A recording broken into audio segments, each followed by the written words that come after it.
in addition to that, for memories, you have to be able to tolerate errors, and at the same time, when you manufacture these memory chips or memory cards, whatever,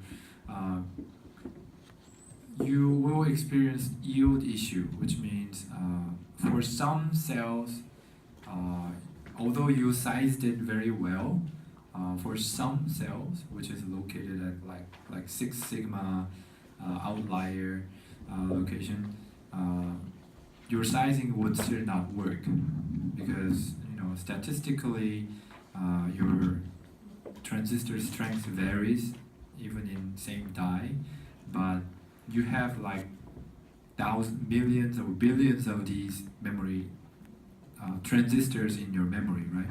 So some of them actually could even fail, right? So in that case, you should throw out entire chip, which is a lot of cost.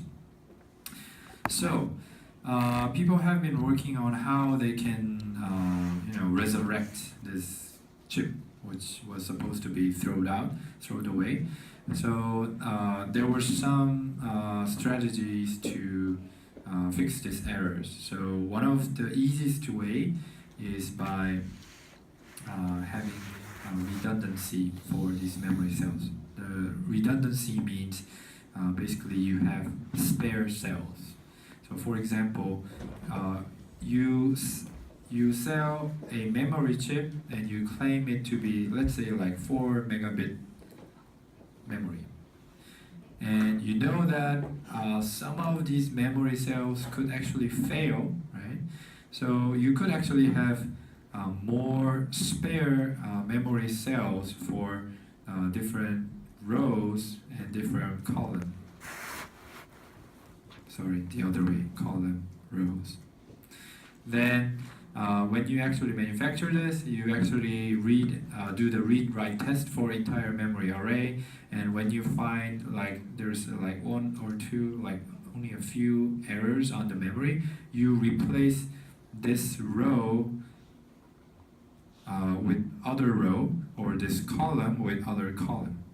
So that actually can be done by having little programming feature like flash memory, small flash memory, or fuse, e-fuse, something like that. So that way you can keep this memory, you can still sell it, right? And this is actually very important. Okay, so here it's a fuse bank. So basically, let's say we are replacing this row because there are like 3 errors with this one of the spare row. Then we can have some kind of logic, address decoding logic with fuse, and program it so that when the input is actually pointing this row, we actually change it to this row.